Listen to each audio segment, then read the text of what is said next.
Um, let's see. I wonder if we can make this. I guess I'll just hold it. Okay. Good morning, everybody. Hi.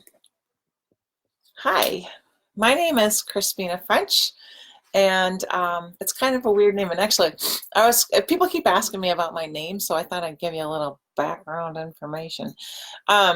So my name is Crispina. It's spelled C-R-I-S-P like in Peter, I-N-A. And when people mishear it when I'm being introduced, I often tell them it sounds like a breakfast cereal. And then they go, oh yeah, and then they don't forget. So Crispina. Mm-hmm. So anyway, that my parents named me that. Oftentimes people ask me if I made it up or, oh, that's so creative. But my parents were actually very creative with the names, especially. And my sister's names, their birth names are Sophia's birth name is Dorcas Sophia, and then my sister Felicitas, who's older than me, that's her name is Felicitas, Johanna Felicitas, and my birth name is Theodora Crispina. So yeah, we got pretty creative names there. And my last name is French with 2 lowercase f's, which throws everybody right into a tailspin when it comes to entering data.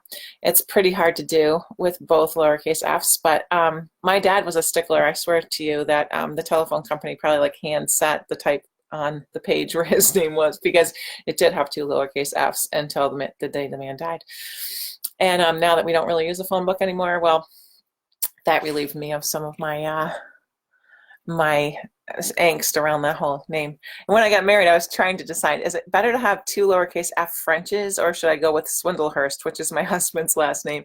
And I chose Swindlehurst as my legal name, but I still use Crispina French for all my work stuff. So anyway, Crispina French, I am all about walking gently on the planet, and I have some really fun, cool stuff to talk to you guys about today.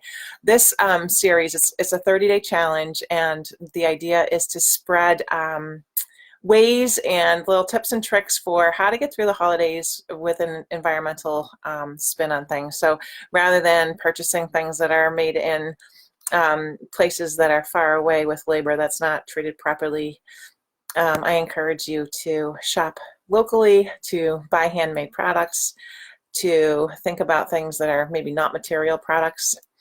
Hi, Emily. Hi, Dace. Hi, Liz. Hello, everybody. I'm so glad you guys are all here. I'm going to just poke the wave button there. Cool.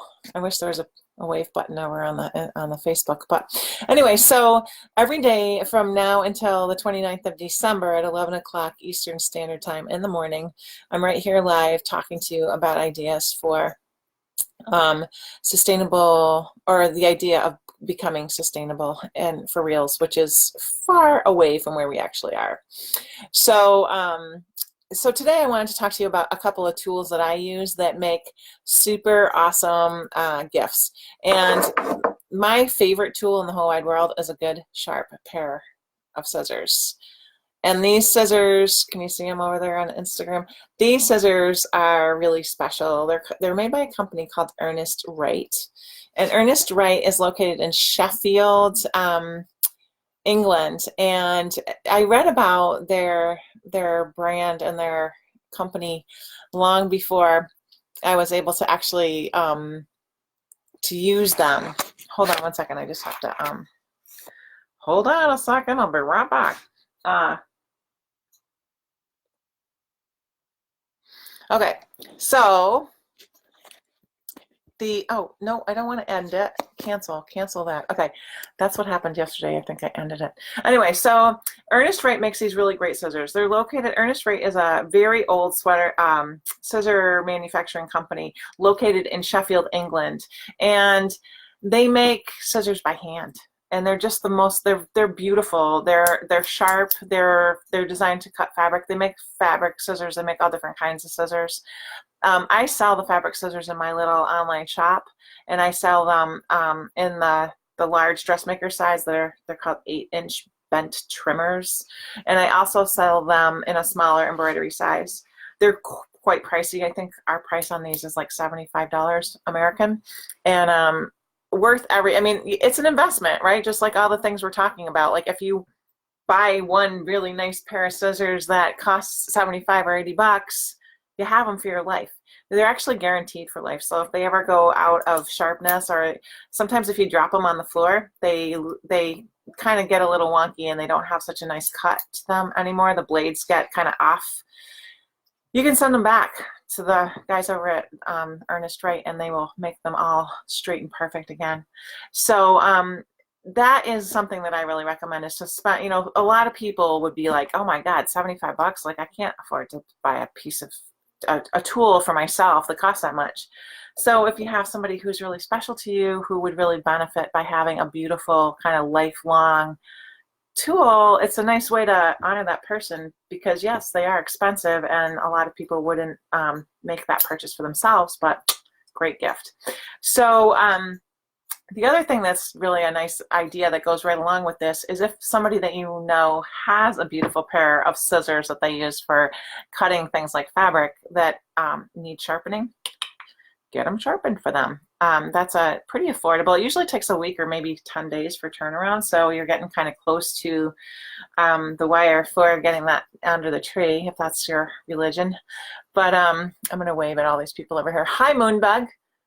Hi, She Knits for Fun. Hi, Neva. Hi, Zara. There, you got a little wave. There you go. Cool. And who's over here? Hey, Carolyn Grimaldi. I just love you, girl. So anyways, think about this as far as like a good gift for the holidays. And I want to tell you a story, okay, guys? Yesterday was my birthday, and we talked about that a little bit. And we also, I don't know, a lot of you guys out there, especially my friend Carolyn, knows that my son passed away in July. And when Ben died, he had a heart condition, and he was diagnosed with his heart condition when he was like 2. So he was 26 years old, and it was, I thought that I was like, oh, I got this, no problem. Like, I know, like, his life is fragile, and, at some point I'm going to have to deal with he's going to die. And when he did, I was blindsided, like just, wow, knocked me on my ass. So my girlfriend up in Maine told me about a medium, and she said, you should call a medium. And I've never called a medium before. I have no idea what mediums do. I mean, really, like, I know what they do, but I'm just going to wave over here. Anyway, so I tried calling this woman that was recommended me, and she couldn't take me right away. It was going to be 6 weeks, and I really wanted to communicate with Ben like right now. I don't want to wait 6 weeks. And then time passed, and I kind of forgot about it, and I didn't schedule an appointment with her, and it was expensive, and I was just like, whatever. I was like processing some deep grief and really trying to just keep my head above water. So like a month and a half or so went by, and I found the information that my girlfriend Erin up in Maine had given me, and I thought, you know what, I'm gonna see if she has an appointment available. And when I went online to schedule an appointment, the first one she had available was on my birthday.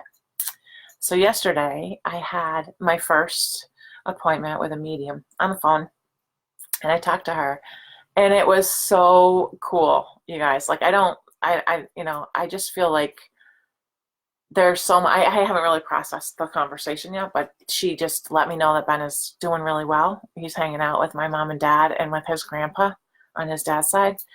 And all is well is the message, and that he's very close to me. And she said he likes to play computer games, and right now he's messing with your computer. And I hadn't been able to get online for like an hour, and I couldn't figure out what was wrong. I kept resetting my computer and resetting the router, and I was like, what the heck?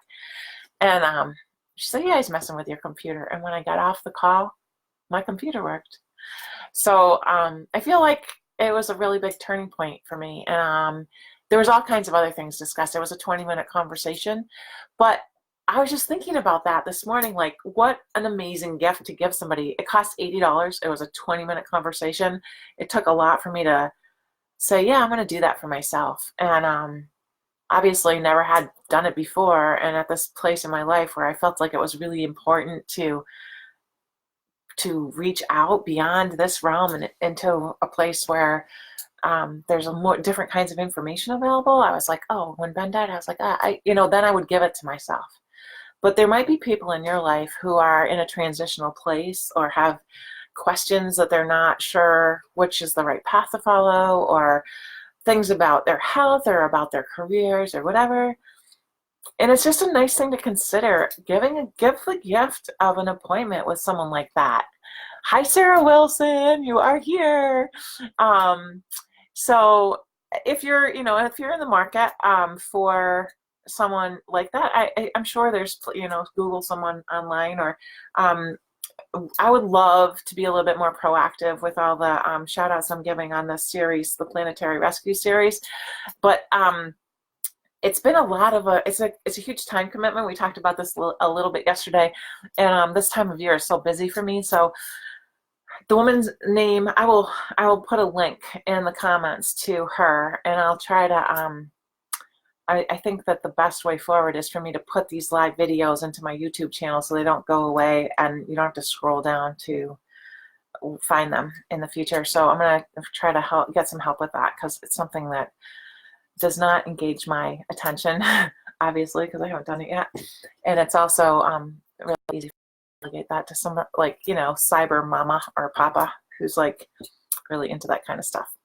So anyways, think about really beautiful tools as gifts that are expensive and lifelong, that are going to last you forever. If you buy one pair of like $75 scissors that's going to last you a lifetime, there's going to be a whole lot less purchases that are needed if you go to buy the $10 pair or whatever, the lesser quality pair that might be more readily available to you. And I understand there are lots and lots of people out there who are never going to spend $75 on a pair of scissors, and I get that. And if a $10 pair of scissors is what you wind up giving for a gift, do you see my kitty? It's right back there. Anyway, $10 scissors are a great gift too. It's just, I'm suggesting that if you are able to make a purchase that's going to last a lifetime, it creates a lot less waste and it's more meaningful. So thanks for tuning in today. I am actually going to jump on the pack the car for the holiday shindy wagon as soon as I get off the line with you guys today. So we're going to be setting up over in Pittsfield at 40 Melville Street for the holiday shindy, which is my biggest selling event of the year. And it's Saturday and Sunday from 10 to 5. And then next week on Wednesday evening, 5 to 8 p.m., I'm having a little holiday sale in my studio. So you can come and see the studio and get all sorts of products here that's for sale, as well as Dolphin Studio stuff. So we'll have all kinds of calendars and prints and journals. And someone had mentioned yesterday on the comments about the print that is normally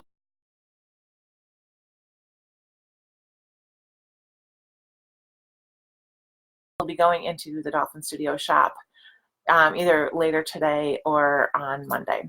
So keep your eyes peeled for that and have yourself a really great weekend. Oh, and the other thing before we go, today is Friday the 13th. And a lot of people, oh my God, Friday the 13th, bad luck. Well, I like to spin that right around on its head and say Friday the 13th is actually a really cool day. It's like the magical day, right? Because it's unusual. And somewhere back a few years ago, someone who, I can't even remember who it was, told me that 13 is an unlucky number, or considered to be an unlucky number, because women bleed 13 times a year. And I'm sure there's other reasons why 13 is seen as an unlucky number, but I feel like it's a blessed day. It's like the women's witchy magical day. So why don't you go ahead and go with that for today? Have a magical witchy woman day today, and have a great weekend, and come and visit me if you're in the region. I look forward to catching up with you again tomorrow. I will be doing live at 11 tomorrow and Sunday, God willing. I'll be on time. Do you see my cat walking around? He is so cute. He's like bashful, but he wants to be in the picture just a little bit. His name is October, and he's a sweetie pie. All right, so have a great weekend. I'll talk to you guys tomorrow.